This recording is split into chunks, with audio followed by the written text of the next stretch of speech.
3m და m მასის სხეულები მოძრაობენ ურთიერთშემოქმედრი მიმართულებით 20 მეტრ/წამის სიჩქარით და ჩვენ ვიცით, რომ როდესაც ესე ერთმანეთს დაეჯახებიან, შემდეგ მოძრაობენ ერთად ერთ და იგივე სიჩქარით და გვაინტერესებს თუ რა სიჩქარით მოძრაობენ ისინი დაჯახების შემდეგ. ეს არის 3m მასის მქონე სხეული, რომელიც მარჯვენა მხარეს მიდის ვესიჩქარით.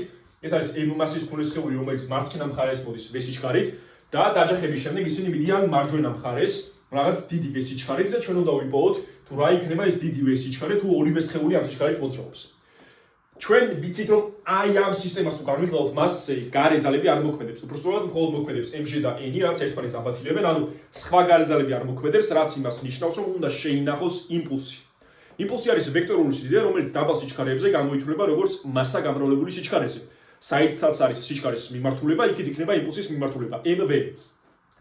იმპულსი დაჯახებამდე ამ სისტემის უნდა იყოს ზუსტად იგივე, რაც იმპულსი დაჯახების შემდეგ, შესაბამისად 3mv-ს გამოკლებული mv, იმიტომ რომ ამის მარჯვენა მხარეს არის და ამის მარცხენა მხარეს, ანუ x ღერძის გასწვრივ დავწეროთ გეგმილები, სწორედ იგივე უნდა გამოვიდეს დაჯახებამდე და დაჯახების შემდეგ.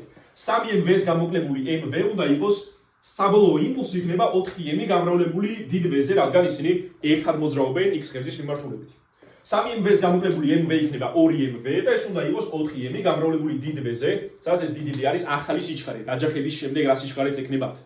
აქედან მასები შეიკვეცება და დიდი v გამოდის v-ს ნახევარი, რაც გამოვა 10 მეტრ/წამი. ესე იგი, თუ 3m მასის მქონე სხეული მოძრაობს v-სიჩქარით, ანუ 20 მეტრ/წამით, m მასის მქონე სხეული მოდის უკანა მხარეს, აქ მხარეს 20 მეტრ/წამის სიჩქარით, დაჯახების შემდეგ, რომელსაც ჩვენ ვიზახით აბსოლუტურად არადრეკად დაჯახებას, რადგან საბოლოო ერთად მოძრაობენ, ამას ვიზახით ჩვენ აბსოლუტურ არადრეკად დაჯახებას, რა დროსაც არ ინახება კინეტიკური ენერგია, იგი გარდაიქმნება თერმოენერგიაში.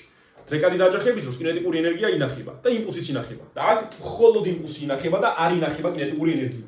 დავწერეთ იმპულსის შენახვა x ღერძის გასწვრივ და ჩვენ ვთქვით, რომ მივიღეთ, რომ დიდი v იქნებოდა v-ს ნახევარი, რაც იქნებოდა 10 მეტრ/წამი. საბოლოოდ 2v სხეული, ანუ ჯამში 4m მასა იმოძრაობს x ღერძის მიმართულებით 10 მეტრ/წამის სიჩქარით.